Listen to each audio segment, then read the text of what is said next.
Hello, mga kababayan. Magandang hapon po.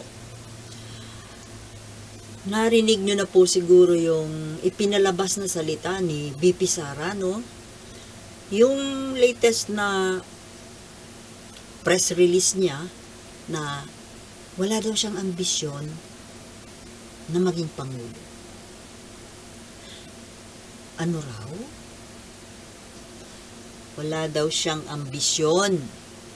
Ayaw daw niya na maging Pangulo. Naniwala kayo, mga kababayan? Ako hindi. Parehong-pareho po sila ng kanyang ama. Parehong-pareho sila ng mga drama. Mga drama na hindi naman, bumenta na po yun noon. Hindi po ba? Noong si tatay niya yung tumakbo noong 2016, na bakit ba kasi, paano nag-umpisa na siya ay kumandidato na Pangulo? Parang, ano ba yon? Was that a popular call? Or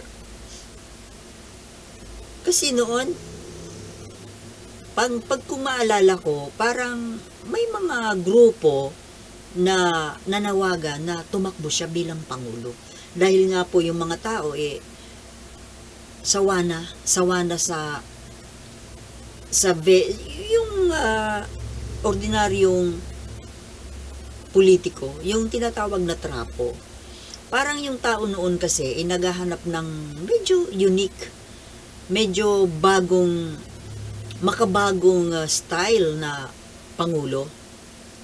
Kaya nga naging siya noon parang naging in siya noon.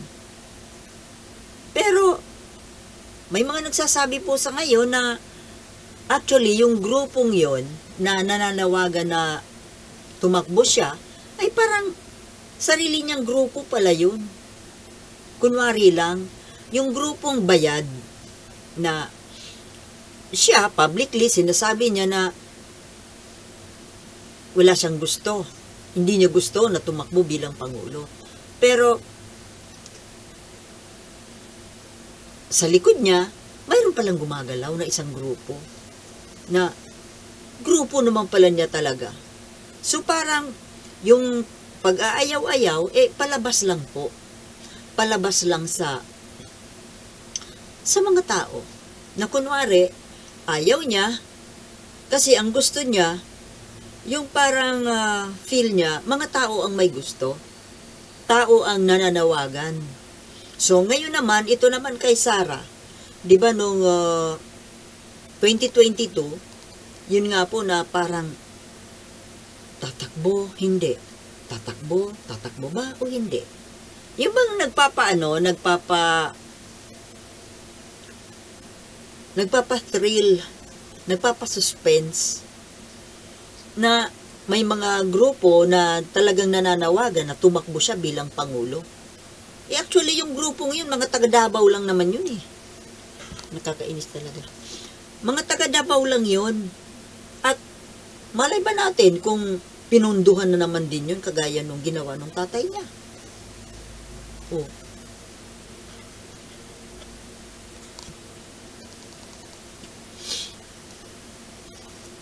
Funded. Drama-drama. Pero bandang huli, yung pala may usapan sila nila Gloria. May usapan pala. Yung tatakbo naman pala talaga. Kaso, kinabahan na baka, dahil tatakbo rin si BBM, magne-neck to neck fight sila. Na maaaring pareho silang matalo. Kung lalaban sila pareho. Kaya, kumbaga nagpahinuhod na lang siya, si BBM na lang muna.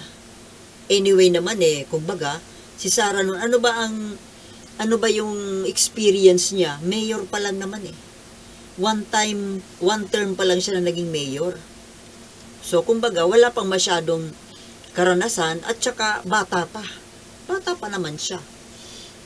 At ito na naman ngayon, nagpalabas siya ng isang ng salita na hindi daw siya tatakbo na Pangulo.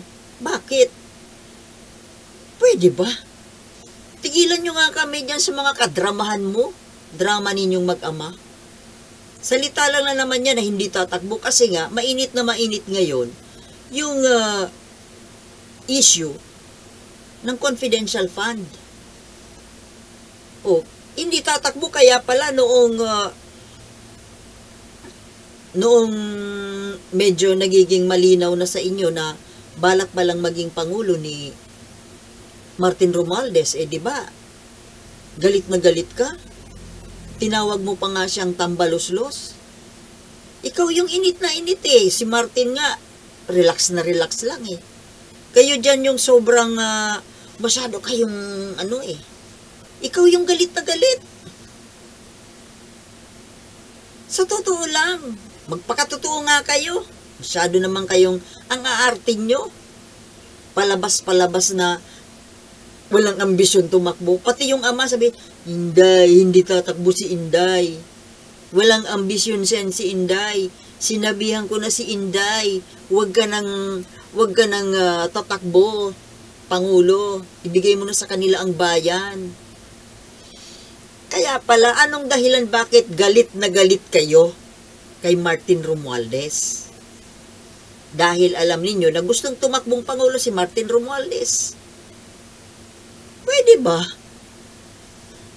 Yung mga drama ninyong mag-ama, masyadong kumbaga booking na. Alam na namin yung drama ninyo, bistado na kayo. Kaya nyo lang sinasabi na walang balak maging Pangulo kasi nga natatakot kayo dun sa plano na ikudita siya. Ikudita. I-impeach pala. I-impeach bilang Vice President. Kung talagang wala kang balak na maging Pangulo, Sara Duterte, bakit nag-iimbak ka ng pondo? Diba? Nag-iipon ka ng pondo na gagamitin mo sa kampanya sa 2028. Diba? Yung 125 million na hanggang ngayon, hindi pa rin malinaw. Wala pa ring paliwanag kung saan napunta. Tapos sasabihin ninyo na hindi naman daw ginastos. Alam mo, yung salita ninyong mag-ama, lalo na yung si tatay mo, ang labo ng mga salita. One time sasabihin niya, ginastos ni Inday sa mga seminar, sa field trip, dahil dun sa gusto niyang ibalik yung mandatory ROTC. And then bandang huli na naman, sabi niya, hindi naman daw nagastos. Hindi nagastos. O di kung hindi nagastos, nasaan? Dapat buo pa yan, nandyan pa yan. Hindi pala nagastos Hindi pala nagastos, bakit humihingi na naman ng dagdag na 650 million? Nag-iimbak kayo. Nag-iimbak ng pondo para sa 2028. Huwag nyo nga kami dinadramahan yung mga hindi tatakbo-tatakbo. Wala namang naniniwala dyan. Pinagtawanan lang ng mga vlogger. Pinagtawanan lang kayo ng mga tao, yung mga salitang hindi tatakbo. Pwede ba? Kayo pa. Kayo dyan ang atat na makaupo sa Malacanang. Kasi nga parang na-addict na kayo. Minsan kayong naupo sa Malacanang, ayaw nyo gusto nyo bumalik pa rin doon. Na-addict kayo sa Malacanang. Ano ba mayroon sa Malacanang? Sabi mo maraming multo dyan. Di ba? Masyado kayong maarting mag-ama. Hindi na lang tumahimik. Kung tatakbo, ano ngayon kung tatakbo? Lahat naman gustong tumakbong Pangulo. Kung gusto kong balak tumakbo, tumakbo ka sa 2028. Bakit kailangan magpalabas ng mga announcement na walang ambisyon? Wala namang naniniwala.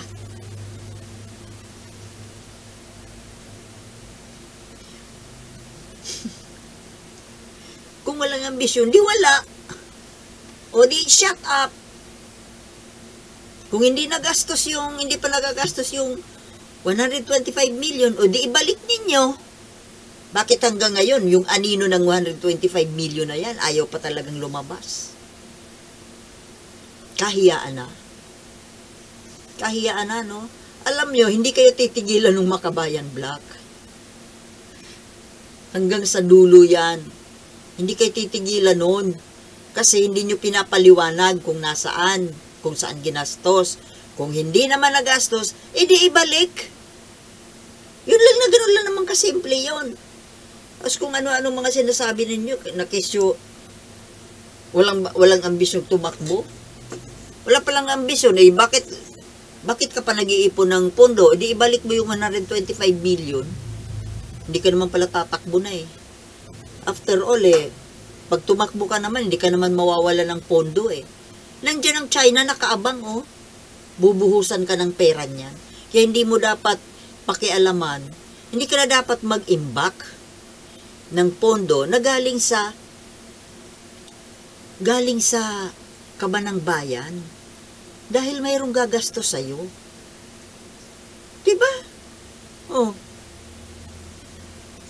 Wag nang umarte pa. Masyadong maalte. Tatakbo ka, alam namin, tatakbo ka. Atat na nga kayo eh. Gusto nyo nga ikunita si BBM eh. Para makaupo na kayo ng Malacanang. Pwede ba?